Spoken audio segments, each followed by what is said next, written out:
mantra which is mentioned in the Bhagavatam. Om Namo Bhagavate Vasudevaya. The mantra which was given by Narada Muni to Dhruva Maharaj. So 12 letters, the Sanskrit alphabets. So it's very potent because it has 12 letters. It is said that it can help us to live in a very appropriate way for the 12 months of the year. And in the zodiac chart, if you see, there are 12 houses, so it can affect the planets situated there. The 12 letters of this mantra, Om Namo Bhagavate Vasudevaya. Okay, so we start that. We chant together. 1, 2, 3. Om Namo Bhagavate Vasudevaya. Om Namo Bhagavate Vasudevaya. Om Namo Bhagavate Vasudevaya. So, number 3 is very significant in our Vedic culture. So, whatever mantras we chant, normally minimum 3 times we chant. So, can we go to the first slide, please?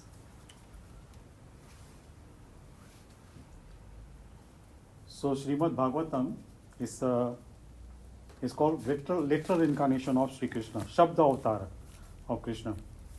And this is also Krishna's arrangement. Before he left this material world, this planet, he arranged in such a way that Parikshit Maharaj was cursed by a young Brahmana boy, and then he heard that whole Bhagavatam from Shukadeva Goswami.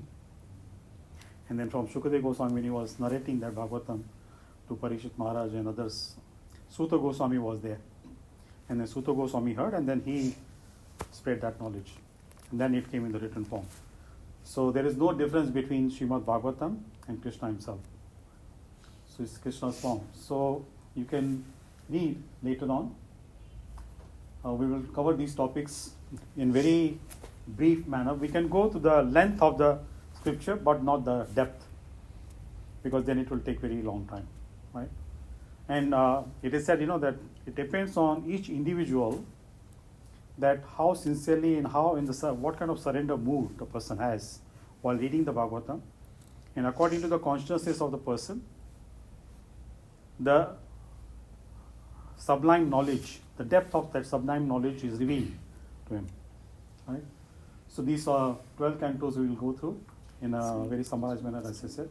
Sorry, the cantos are in according to the Hare Krishna, Hare Rama. No, what do they call it in the Skanda? Skanda, okay. Skanda. So there are 12 sections. Each scripture has different sections. Like Ramayana, there's 7 sections are called Kanda. Bal Kanda, Ayodhya Kanda, like that. And then Bhagavatam is called Skanda. Mahabharata, they are called Parva. Parvas. Right? So, we can go to the next slide. From this you can understand that the Bhagavatam, different parts of the Bhagavatam, they are different parts of the very spiritual body of Krishna. So first 2 cantos, they are like 2 feet of Krishna. Normally, whenever we meet any saintly person or any deities, also when we have to darshan of the deities, we should start from the feet, having darshan of the deities. So 2 first cantos, they are like Krishna's feet. 3rd and 4th canto, Krishna's thighs. 5th canto is Krishna's navel, the belly button. And then 6th and 7th canto, 6th canto is his chest.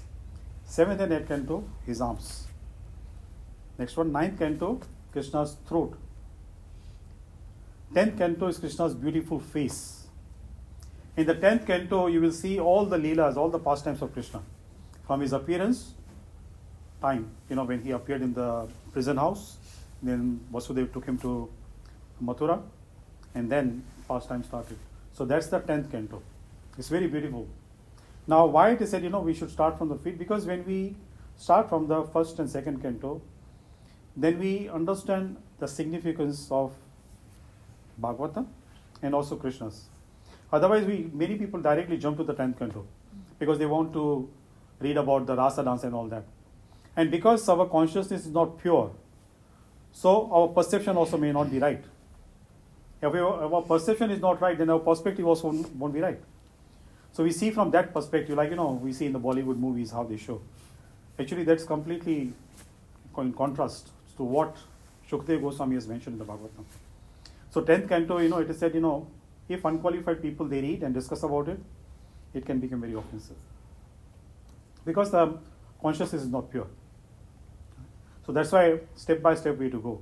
First canto, second canto, and then reach to the 10th canto. Then we can relish, in the spiritual way, we can relish the Leelas of Krishna. Right? 10th canto is a face. And the 11th canto is Krishna's forehead. Next one. Yeah. The 12th canto is his head, right? So these are the 12 cantos mentioned. Now this is very nice prayer. This also it is recommended that, before we read the Bhagavatam, we should express our gratitude, and in a surrender mood we should read. So this prayer is from Padma Purana. So many things which are there, which are actually not there in Bhagavatam, but they are mentioned in the Padma Purana. Right? About that day I have discussed with you about Bhakti Devi. She was in the Vrindavan. She gained her youth, but her two sons still remained old. What are the names of her two sons? Jnana and Vairagya. So that incident is not mentioned in the Bhagavatam. It is in Padma Purana. Right? In the next slide. So now we go step by step. Some of the things, you will be seeing, you see that they are very interesting and a bit contradictory and very interesting. So it will be very interesting to discuss in an interactive way. Krishna's whole character is very contradictory. Sometimes he says one thing and his activities are completely opposite. Right? Like, he went to Sandipani Muni's ashram. This is what Arjuna asked him, when Krishna told him to kill his guru, Dronacharya. So Arjuna told him, would you imagine that, you kill your own guru, Sandipani Muni, and you're telling me to kill my guru? Right? And to kill their guru, Krishna told them to lie to his guru, their guru. Right? And Krishna says, people who lie, I don't like them. People have to be honest. So very contradictory. His instructions and his behavior, they don't match. That's why they said, I think in one of the sessions I mentioned, it is that we should follow Krishna's instructions, not his Leelas. And Ram's Leela should be followed. So Krishna's instructions are very valuable. So the beginning, how it starts, as I said, it starts with the mantra Om Namo Bhagavate Vasudevaya. Now in the first canto, I will just focus today on these initial slokas of Bhagavatam. They are very important. First, second and third sloka. To give us some idea that what is mentioned in the Bhagavatam. So first part, the 7 points which are mentioned. Of course, Krishna has many qualities, but main qualities is 7 main qualities which are mentioned in the Bhagavatam. So glorification of Lord Krishna by Suta Goswami starts with that. Then it further goes to describe. Can you read? What is this? I want to make sure that everybody is attentive. The subject matter is the goal of Srimad. 3 things, right? The subject matter, glorification, and the goal. Correct? So these 3 things are very important. What we want to achieve by studying or by discussing about Bhagavatam. What's the subject matter of Bhagavatam? Main subject matter is to awaken bhakti in the hearts of people who hear about it, who read about it. Correct? And then, what is the goal of life? That's the third point. And after the bhakti is awoken, then we qualify to glorify Krishna. Otherwise, glorifying Krishna also is not so easy. Not so easy. And when glorification comes from the person who is pure at heart, that glorification Krishna also likes. What to speak of people? Krishna likes that. And Krishna likes to hear his glorification. Not that, he becomes proud or something like that. But he enjoys doing that. Like for example, when Rukmini wanted to get married to Krishna, the incident, right? Rukmini wrote a letter to Krishna and she sent that letter through a Brahmana. So now Krishna knew how to read it. So he could have taken the letter from the Brahman and read about it. It was a confidential letter. An unmarried woman writing a letter to her beloved, asking her to come and kidnap her to get married. Now it's very confidential matter, right? So Krishna could have taken the letter from him and could have read. He told Brahmana, no, you read. Because Krishna likes to hear about his glories from a pure devotee. He did not care, it's a confidential letter, Like in today's world, you say, my girlfriend has written a letter, how can I disclose to somebody else? Right? But Krishna told the Brahman to read. And Krishna doesn't keep any secret. In his activities, there is no secret. Correct? So these three things we have to achieve. Then the part is the sages glorify. After Suta Goswami very briefly tells them to the sages. How many sages were gathered there? Any idea? 88,000. 88,000. And who was the in charge? Who was the main person of that group? Many kathas you will read, that 88,000 sages gathered at the place of called Nema Sharanya, headed by Shaunaka Rishi. He was the topmost amongst 88,000. And when Suta Goswami reached there, Suta Goswami was much, much younger than him, biologically. Still, Shaunaka Rishi got up out of respect, because Suta Goswami was disciple of Vyasadeva, the compiler of all the Vedic literature. So, Shaunaka Rishi and sages glorified the speaker, Suta Goswami. And then 6 questions were asked. After glorifying, that means after telling him that you are the right person to give us the answers. And now these questions are very common questions. Most of us, we have these questions back of our mind. But sometimes, because of we don't get involved actually in our day-to-day activities, we get entangled. Right? Then we forget what's the purpose of our life, what's the goal of our life. So these are very common questions. We'll discuss those questions also. So after glorifying Suta Goswami and telling him you are the right person to give the answers, then we are putting these questions in front of you. So this is the way Bhagavatam started. Correct? Now we talk about the qualities. 7 main qualities of Krishna. In one of the sessions, I mentioned about the definition of Bhagavan. Who is called Bhagavan?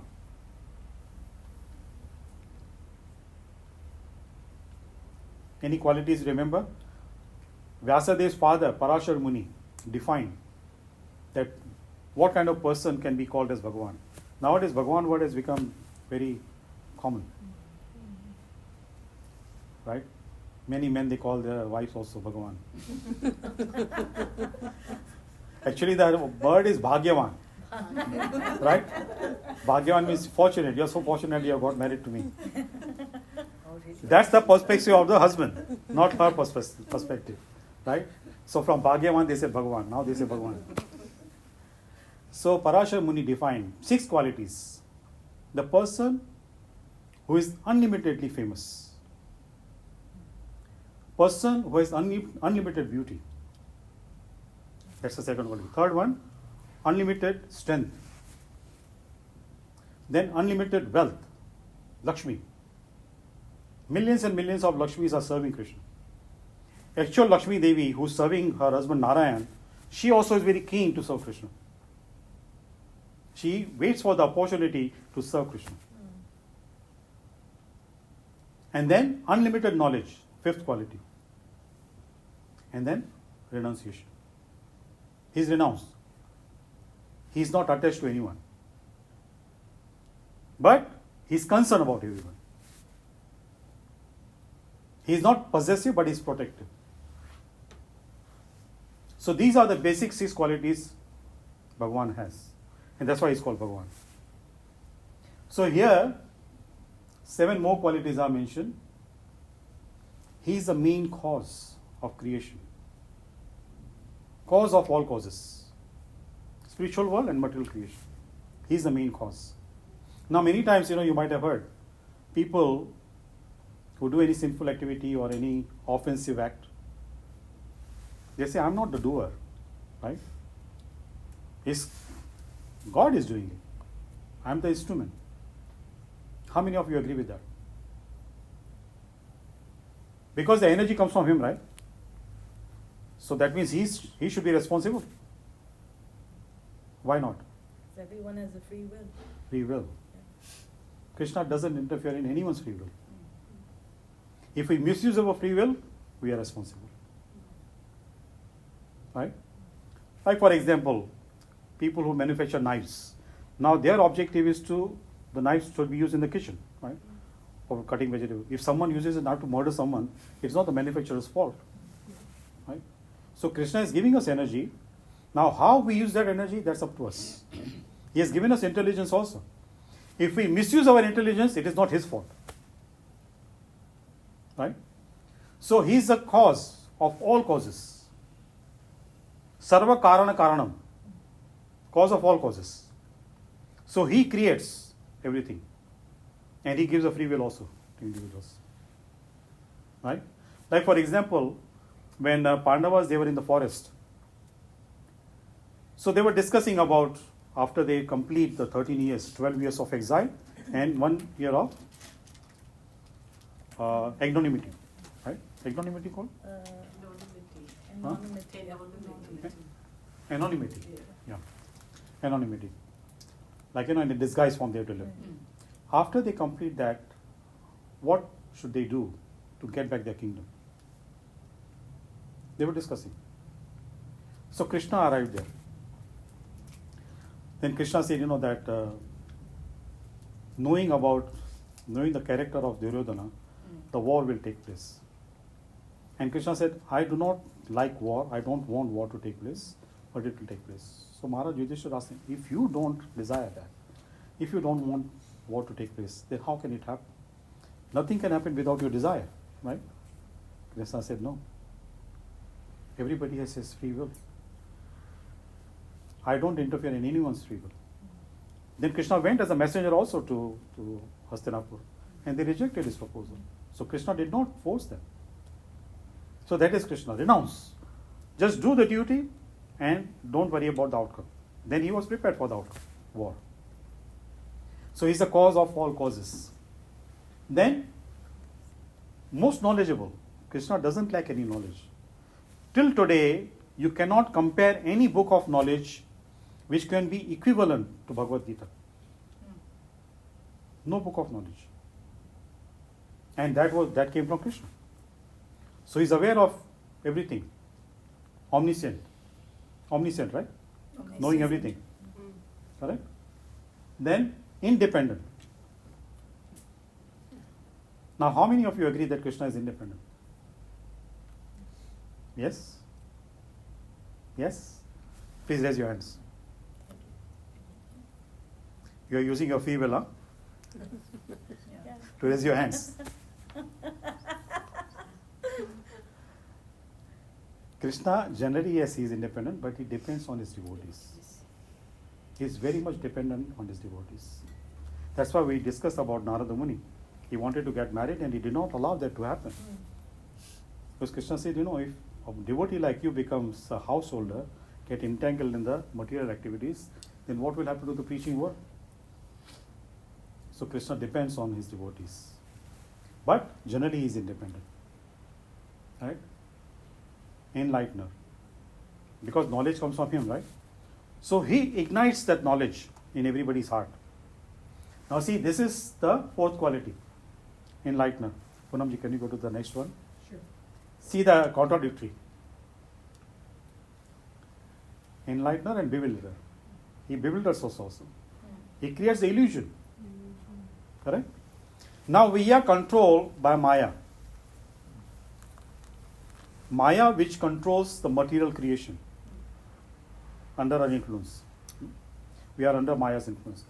In spiritual world also there is Maya. So what's the difference between Maya in the spiritual world and Maya in the material world?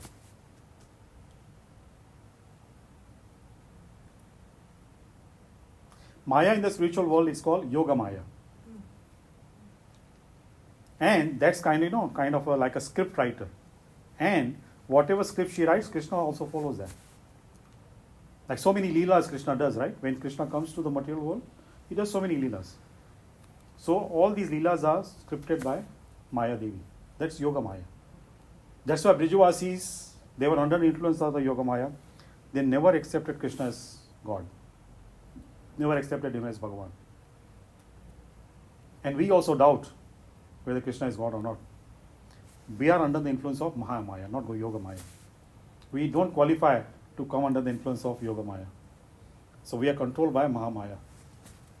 So both these, the bewilderment also comes from Maya Devi.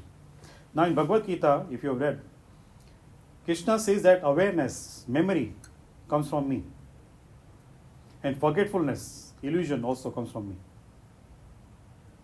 And forgetfulness, in many cases, actually it's like a boon. It's a blessing in disguise. Right? If we keep on remembering everything what happened in the past, life becomes miserable. Right? Once at ISKCON temple, one Sunday evening feast program, I was talking about it, about Bhagavad Gita. So one person said, actually everybody tries to improve the memory. Right? So many things are said, orally you take this, your memory will improve. And these exercises you do to memory. People, they are so much inclined to improve the memory. How come Krishna says forgetfulness comes from him? Why like that?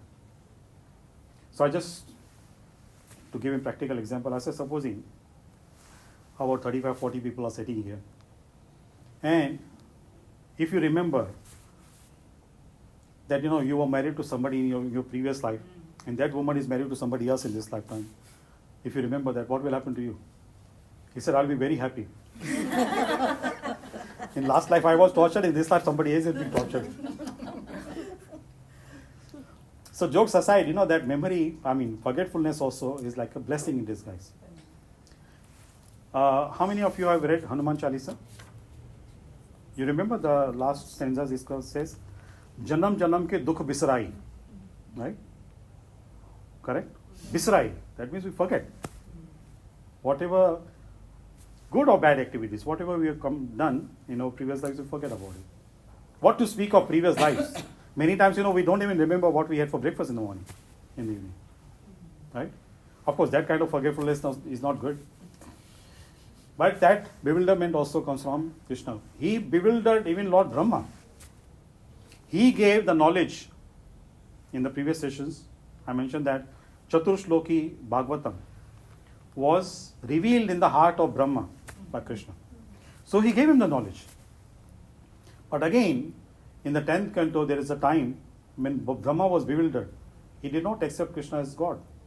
He said, such a small child, he doesn't know how to eat properly. Because Krishna was eating with his left hand. So he said, he's so innocent, he does not know that, left hand is not used for eating and he's using his left hand to eat. Normally we use right hand. So how can that person be God? And he tested. That we'll discuss later in detail. So Brahma was bewildered. Now if he can bewilder Brahmaji, what to speak of us? So bewilderment also comes from him. And the way he bewilders, because his illusion, the illusion he creates, nobody can come out from that.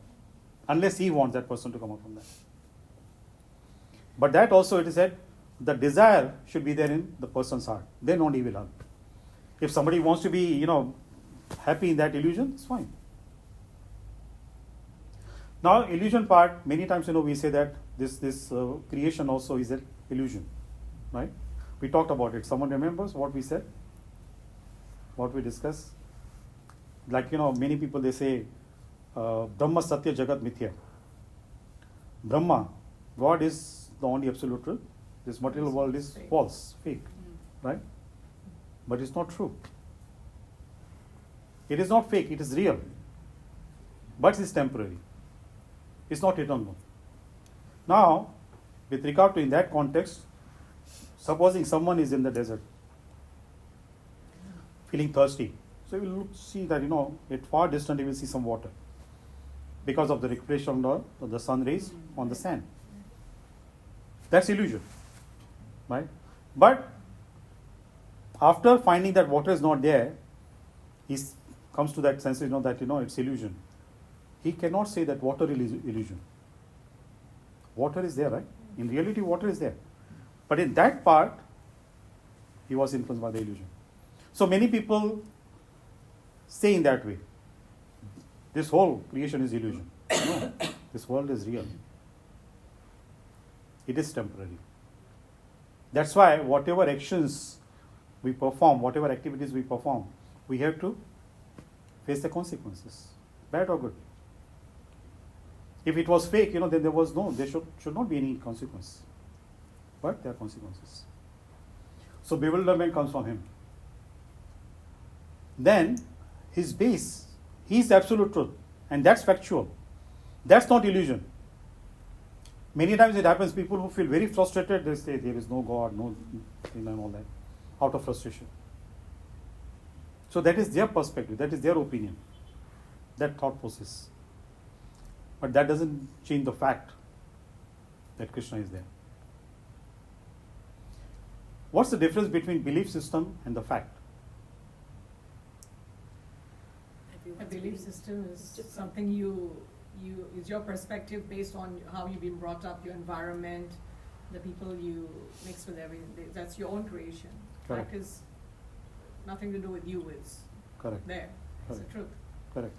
And see, our false ego is so strong, whatever belief system we come up with based on our experience, as you said, surroundings and all that, we become so opinionated that we impose our beliefs on somebody else. We don't see that's not a fact, but we are so determined and tell them that's a fact. So we need to differentiate between fact, what is factual, and what is our limited belief system. Right? So Krishna, absolute truth, and that's a fact. If someone doesn't believe, that's up to the person. It doesn't make any difference to Krishna. And then the seventh one is, his abode is eternal. In one of the sessions we talked about, many times people they say, everything is in this world. Swarg bhi yahan pe hai, nark bhi yahan pe hai. And they say there is no swarga and narka anywhere else. I've heard many gurus saying that. And that's why I said, these gurus, they are self-appointed gurus. They don't follow any proper disciplic succession. Not all of them, but some of them. So they don't follow Vyasadeva, Param Guru. And they come up with these ideas. And Vyasadeva is mentioned in the Bhagavatam, 28 different types of hellish planets. And he is mentioned about the Vaikuntha planet also in the third canto of the Bhagavatam. Very beautiful description, how the Vaikuntha planet is. So if it was not there, then why Vyasadeva would write in the Bhagavatam? It's not like, his fiction story he's writing or something like that. The proper description is given. So spiritual world also is there, which is beyond the material creation and unlimited beauty. And there is no need for any sun planet or brightness. What to speak of the spiritual world? Even in the lower lokas, sunshine cannot reach there, right? Sunlight cannot reach there in Patala Loka. But still there is brightness. They don't need any sun for light. What's the source of light there? In lower planetary system.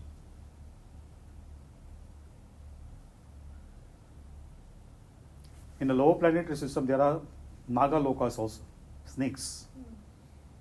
And most of the snakes, they have the gem, money, on their hood. And that creates the brightness. So they are very wealthy. In the lower planetary system, they are very wealthy. So Krishna's abode also is very eternal. I am touching these points in a very brief way. Later on we will discuss more in the subsequent slide. So after talking about Krishna's qualities, now the 7 main qualities of Srimad Bhagavatam itself. It rejects all cheating religions. In Bhagavad Gita also in the 18th chapter, after giving so much of knowledge to Arjuna, Krishna told him, you just give up all religions. All religions you give up and just surrender unto me.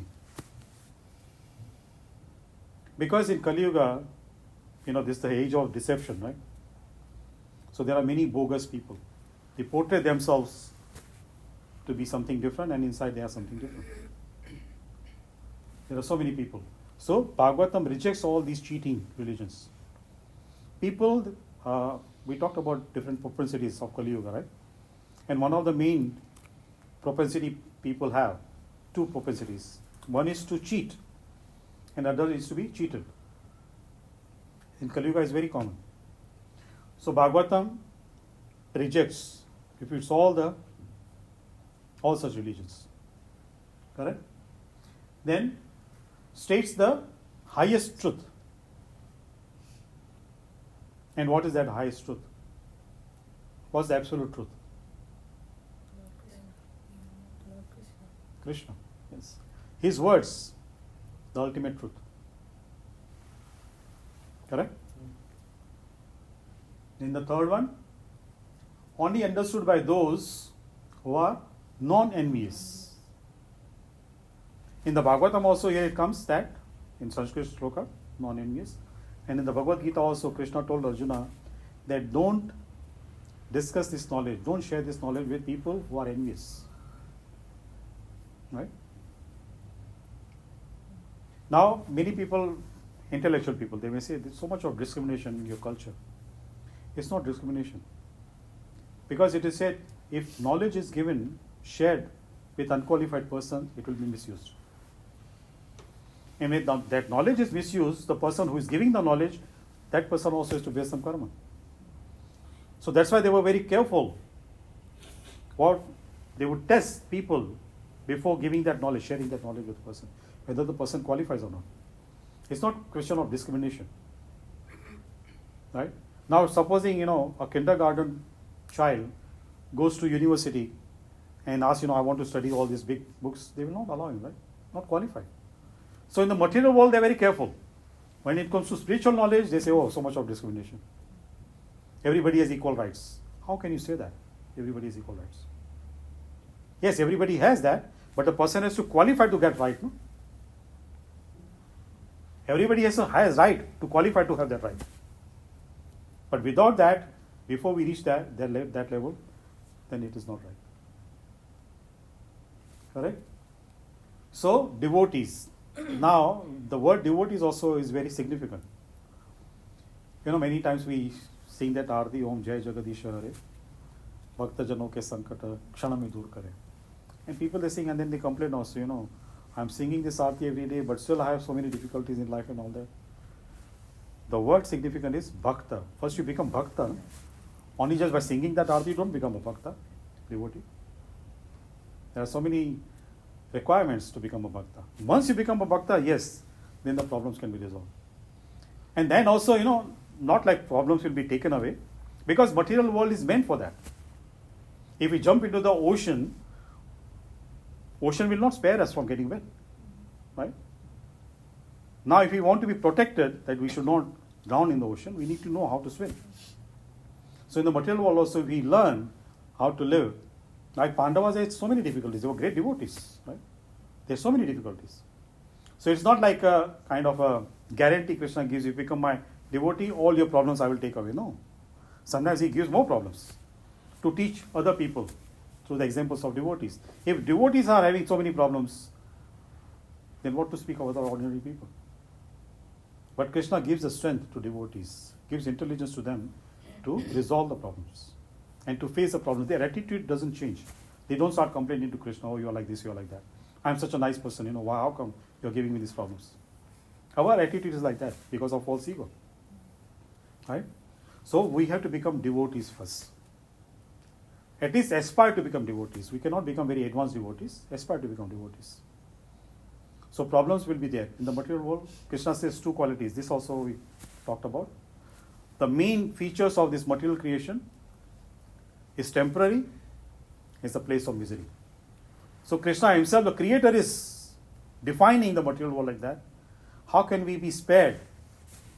How can we escape from the miseries? We cannot. We have to face them. According to our karma, we have to face them. Right? So, we have to be devotees. Then we become devotees, then there is no envy. Many people are envious of even God. So, fourth one.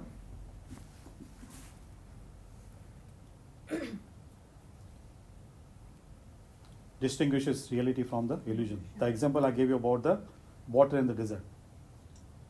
Right? If person is illusioned by the water and then doesn't get water, so he should not think that there is no water. Water is there elsewhere. But there is no question of not having water. Right? Uproots threefold miseries. What are the threefold miseries? Have you ever heard threefold miseries? 3 different types of miseries we get. One is called Adi Devik. That means natural disasters. Or some malefic planets cause problems. Graha dosh. Correct? So those are Adi Devik. The supernatural powers, they cause problems in our life if they are not positioned properly. Different planets. Those are called Adi Devik. Then Adi Bhautik. People around us cause problem for us. Neighbors, friends, family members. And then Adi Atmik. Our own body and mind cause miseries. Out of these 3 miseries, which can be the most painful? Third one. Huh? Third one. Third one. Third one. Right? Adhyatmic. People, their planetary system may be good, they may be very wealthy, very rich, family members, friends, colleagues very supportive. But if the body is not healthy, person feels very miserable. So it uproots all 3 kinds of miseries. 3 types of miseries. Now again, when it is said that it uproots means whatever according to karma we have to go through, we will have to go through. But we will not be affected by that. Our attitude will not be something like, common people. We'll just accept that Krishna's prasad, He's purifying. For our purification, He's giving us problems. And sometimes you will see that many devotees, they have more serious problems than common people. And people say common people are enjoying and devotees are suffering so much, then what's the use of following devotional path? Right? What's the benefit of following spiritual path? Many people, they say that, right? But Krishna fast forwards. What miseries they are supposed to face in future, they have to face now. So that they complete the business in this lifetime itself and go back to Him. So that's why sometimes devotees' life can be very miserable, very miserable. So that should not have discouraging effect on us. It should have encouraging effect in a way.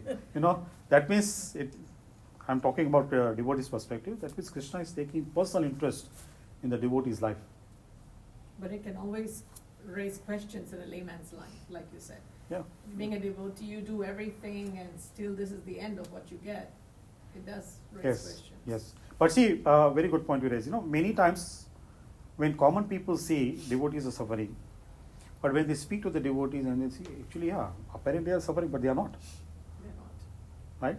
They are so fixed. They're taken Their as faith is so prasad. strong, and they are so determined to continue the spiritual practice, devotional service, then they change their attitude, they change their thinking. Yeah. It's not the same. Like, example is given, cat carries the kitten in her mouth in the same way and catches the rat also in the same way. Right? So kitten doesn't feel any pain, though it's held by the cat in the same way.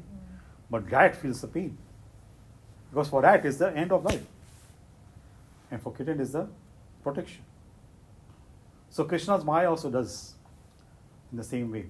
When somebody surrenders to Krishna, the Maya holds that person in the same way. Apparently it looks like, the person is going through some miserable situation. But the person feels very safe. I'm very well protected. Does it make sense? So this is the difference. So, what we were talking about? The threefold miseries, right? Threefold miseries. So yes, miseries will be there. We cannot escape the miseries according to previous karma, because we don't know how many millions of births we have taken in this world and how many karma is accumulated. We don't know. And when any kind of karma sprouts, it fructifies, we don't know. So once we are surrendered, then that no matter how intense the problem may be, how intense the misery may be, how difficult the situation may be, if Krishna is there, then we can come out of that. Many times you might have experienced in your life, you come to that some point in your life, you say, it's a dead end. I cannot do anything now. But then some helping hand will be there, will pull you out. Right? So this is when, we do little bit of service also, little bit of devotional service, then Krishna reciprocates in that way. Like Draupadi just, covered his finger little bit with a piece of cloth from her sari, and Krishna gave her so many saris. When it comes to Krishna to reciprocate with us, it would be beyond our expectation and imagination. Yeah. That's the way he does. Right? Establishes the Lord in one's heart. This is Sufficient. realization. For God realization. Now, of course, when we get this knowledge, we have God realization. Many of us, we don't realize about our own self, what to speak of God realization. We don't know what is happening with us. Right? Our mind plays so many tricks with us. And sometimes we get carried away. We succumb to these temptations, so many desires. Right? Here I want to mention to you, some of you might have heard or read, in the Ramcharitmanas, there is a famous chaupai. Dhol Gawar Shudra Pashunari. Have you heard this? Dhol Gawar Shudra Pashunari. Ye sab tadan ki adhikari. One of the apparent meaning is, dhol means drum. Gawar, illiterate person. Shudra, low class person. Pashu, animal. And Nari. Ye sab tadan ki adhikari. That means these people, they deserve to be beaten.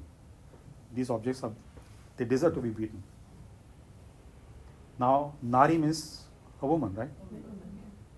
Some people, for their benefit, they take the literal meaning and they start beating their spouses at home. Tulsidas has said in the Ramcharitmanas, if you have complaint, go and complain to him. I'm just following his instructions. But actual meaning is, now dhol means drum, right? Now if you just offer very nice flowers, garlands, incense, lamp, and say, okay, now you make some sound, it won't. You have to hit with a stick, right? Or with the hand, then only it will make some sound. But there is a way to play a drum, right? If someone doesn't know how to play, then it will make only noise. It will not have any soothing sound. It will not have any soothing music. So, there is a skill required to play a drum. So, taran means be tactful, be mindful, dealing with them. Dhol, how to play a dhol? Gawar, a person who is illiterate, whose intellectual development is not good, then you have to handle that person very tactfully. Cannot start beating the person, beating up the person. Then Shudra, a low class person, labor class person. So you have to be very strict with such people to get the work done. Sometimes the soft words they don't understand, polite language they don't understand. Such people are to be corrected with strong, firm words. And animals, of course, animals also have to be dealt with carefully, tactfully. For example, how to milk a cow. Anybody has milked any cow before? You have? When I was a small child. Yeah. Then, yeah. So, proper skill is required. I also did in the childhood. So, proper skill is required how to milk a cow. Otherwise, the cow will kick if you don't do properly. And Nari, a woman, right? Now, Nari means, the literal meaning is a woman. But if you analyze from the Sanskrit perspective,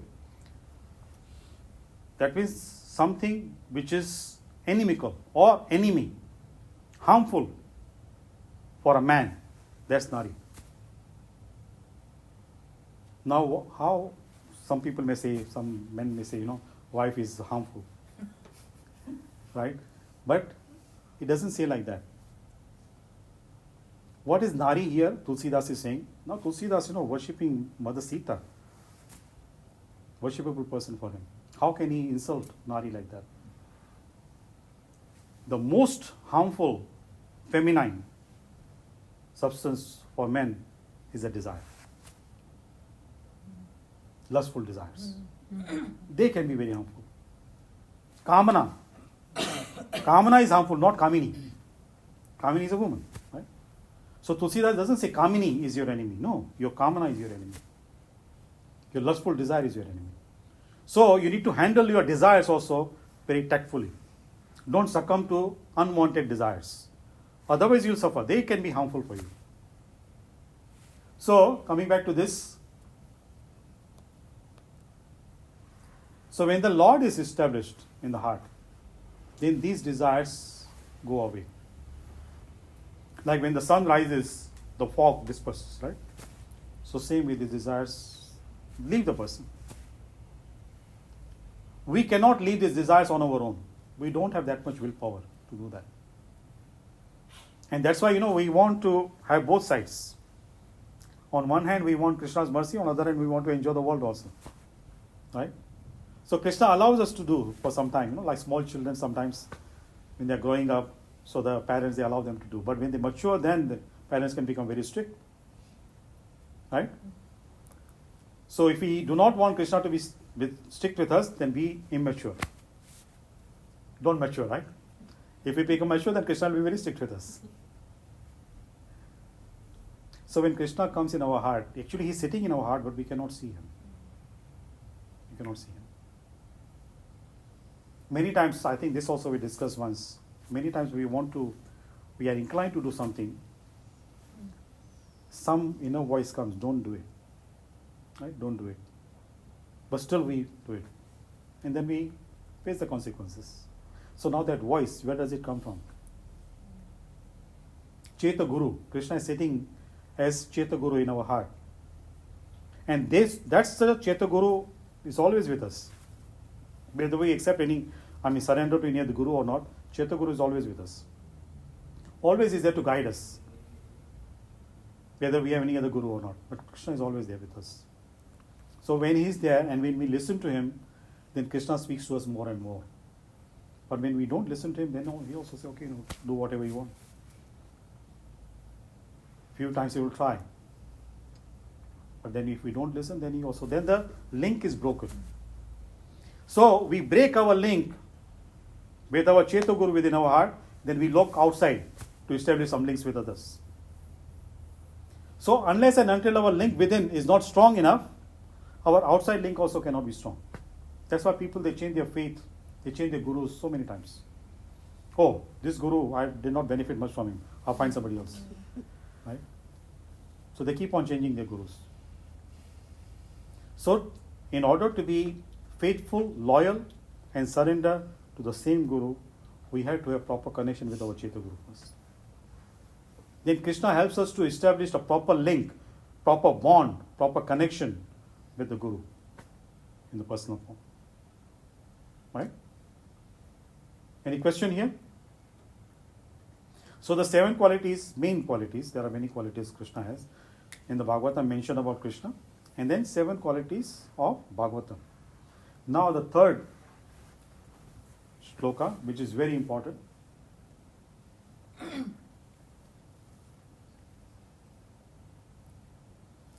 Important significance of the Bhagavatam. Yeah? 3 things. Tree, fruit and drink. Now Bhagavatam initially was revealed in the heart of Brahma, as we said. 4 shlokas. Brahma shared that with Narada Muni. Narada Muni shared with Vyasadeva. And Vyasadeva elaborated.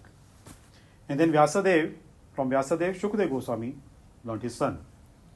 And when Shukadeva Goswami was narrating that whole Bhagavatam to the Parishit Maharaj, when Shukadeva Goswami was saying, Suta Goswami was sitting there and he heard. Then Suta Goswami came to the Niyama Sharanya, where he shared with 88,000 sages, led by Shaunaka Rishi. So in this way Bhagavatam was spreading. So Bhagavatam is as a essence of all Vedic literature. Vedic literature is known as Kalpa Vriksha, desire tree. It's in the heavenly planet. You sit under that tree, whatever desire you have, it will be fulfilled. There's a potency of the tree, Kalpa Vriksha. Vriksha means tree. Right? So it is said that now tree has a fruit. Right? So Bhagavatam is the fruit of that Vedic literature. And it is sweet, ripened fruit, mature fruit. Right? When the fruit matures, ripens, It's very sweet. Correct? For example, mango. It's very sweet when it ripens. Now, it is said that when there any sweet fruit, if it is eaten by a parrot, that becomes even sweeter. Why? Normally parrots, they like to eat chilies, right? Do you know that? Parrots, they like to eat chilies. But still, they speak very sweetly. Shukadev Goswami was parrot in his previous life. That's why his name is Shuka. Shuka means parrot. So, this fruit of Bhagavatam was tested by him. He spoke the Bhagavatam to Parishit Maharaj, so it became even sweeter. Now, when we talk about fruit, do we think that we should eat the fruit or drink the fruit? Eat the fruit, right? But it is said Bhagavatam is such a fruit which is ripened, which is matured, it is in the liquid form, dravya form, in the liquid form. You just drink it. So whether, people cannot give excuse, I'm so old, I don't have teeth, how can I eat? Anybody can eat. Even small child can relish Bhagavatam. So this is the beauty of Bhagavatam. So from this you can understand, the words which are chosen, which are mentioned in the Bhagavatam, they are very meaningful. Normally when it is solid food, we say, how can we drink it? We have to eat it. Actually, there is a saying in Ayurveda also. One should drink the solids, eat the liquids. Correct? But here it's not that in that context. It is already in the liquid form. You just drink it. It's nectar. And it has purifying effect. Like Krishna has purifying effect, Bhagavatam also has purifying effect. Provided we listen to it, we read from Bhagavatam in a very surrendered mood, not in a challenging mood. Not thinking, I'm more intelligent than Krishna, let's see what Krishna has to say about this. Testing Krishna's intelligence. Many people do that. In the discourses also, they ask questions, they ask in a very, to show that, they are very curious. But their challenging mood is projected when they speak, when they ask. They are asking in a very challenging. They already have preconceived answer in their mind. They want to test the speaker whether the speaker's answer matches with their answer or not. If it matches, the speaker is very nice. He's very knowledgeable. Because I also think in the same way, right? The person who is asking question, he thinks in that way. They say that great people think alike, right? So we have to be in the surrendered mood, submissive mood. Otherwise, Krishna's Maya will force us to be submissive to others in the world. If we are not submissive to Krishna, then we have to be submissive to others in the world. Any question here? Or any comment?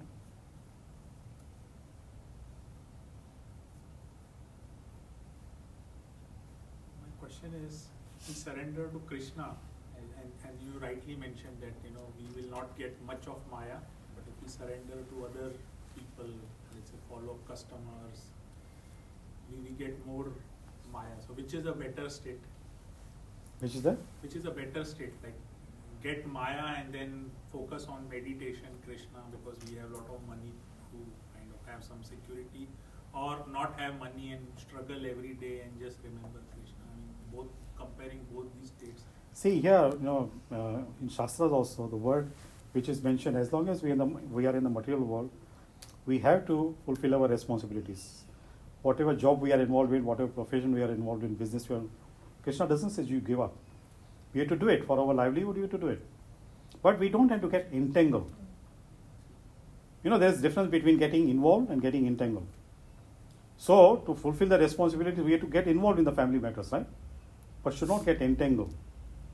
When we get entangled, then we cannot resolve the problems. Our own problems also we cannot resolve. Of involve and entangle, like is there? I think there is some intensity. Like one is involve is you're involved with less intensity. Entangle means you get carried away. Same like basic example. Yeah. Suppose you make a boat from a paper. You put it in the water. As long as the water doesn't go inside the boat, it will be safe, right? Yeah. But when water goes in, it becomes wet, it becomes heavy, it will sink. and it applies to other boards also.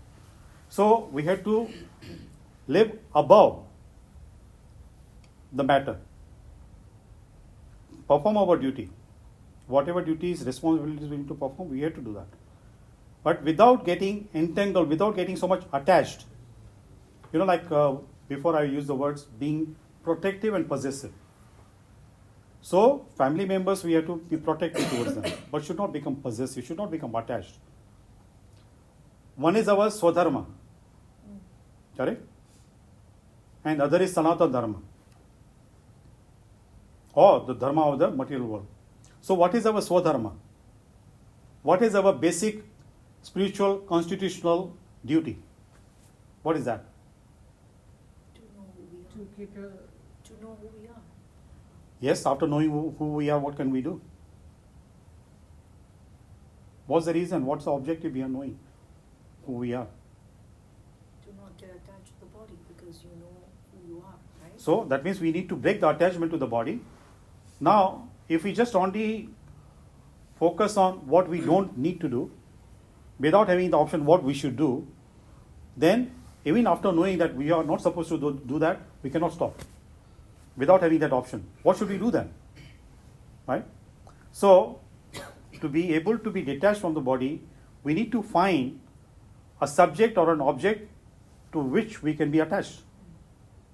Then it becomes easier to be detached from the other part. So, yes, we need to know who we are, and then who should we get attached to?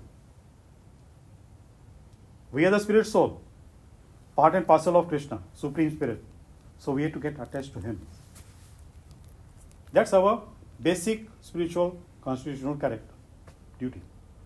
And that we need to do.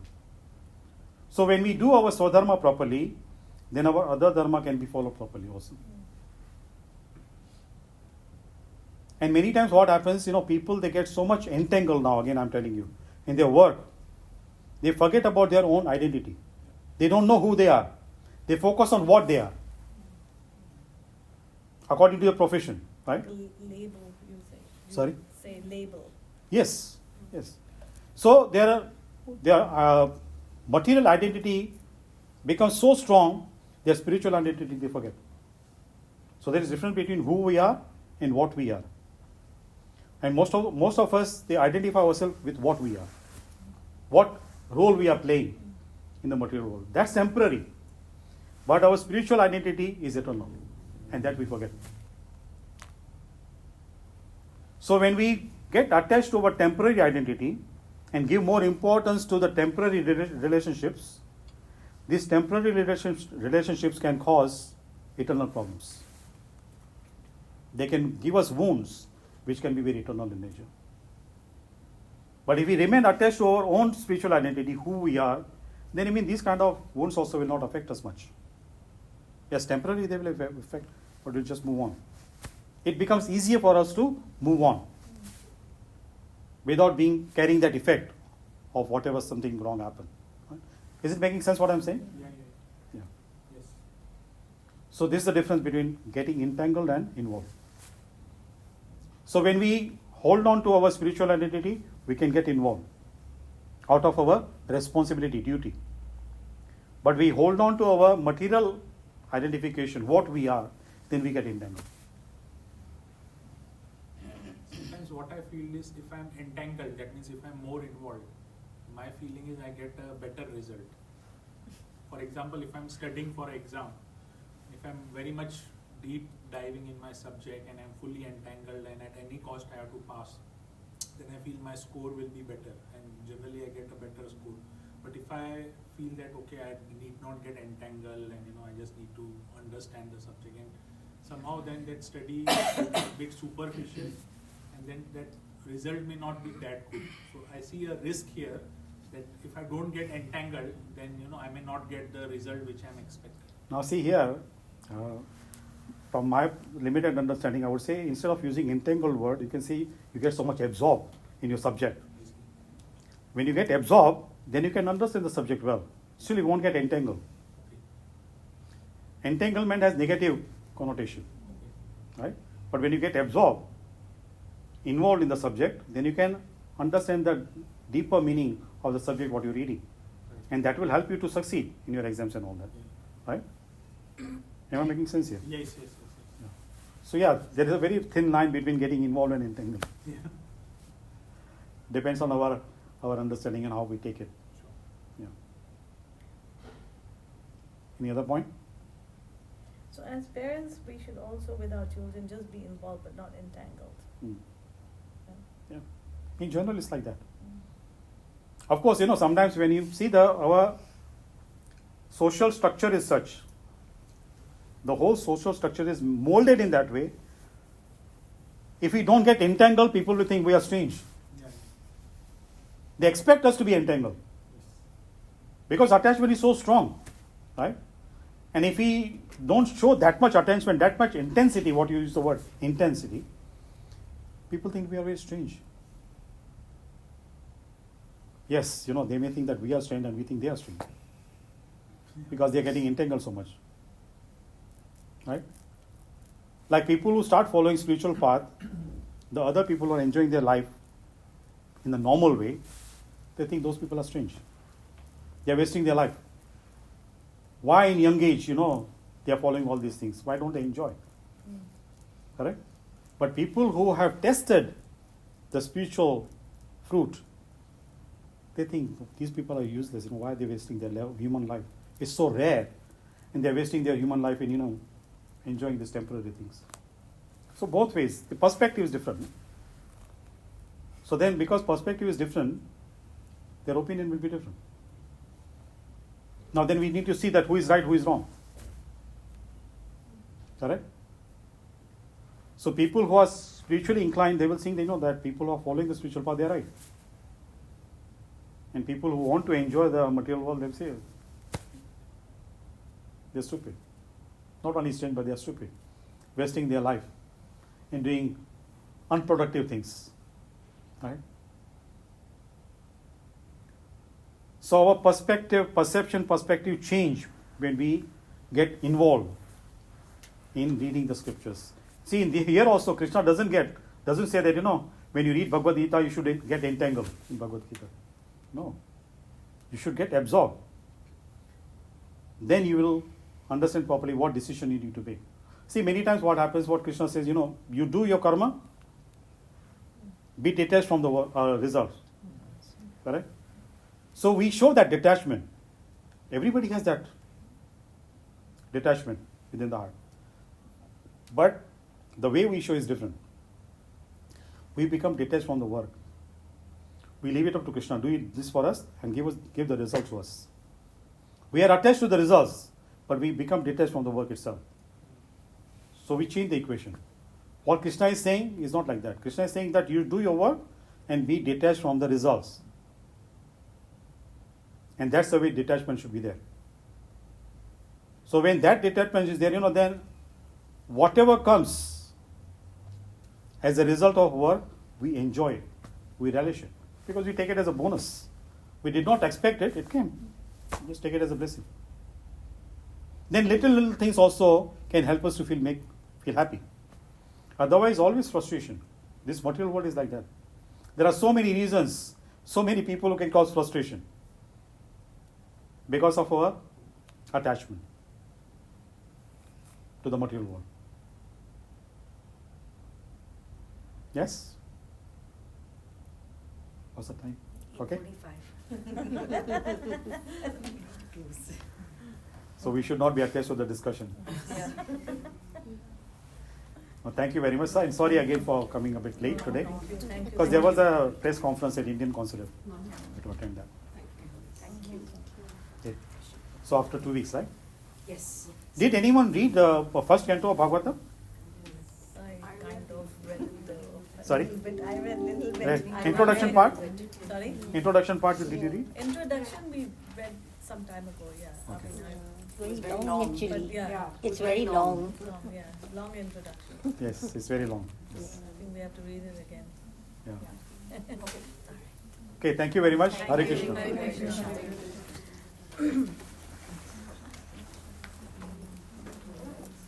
Hare Krishna. Thank you.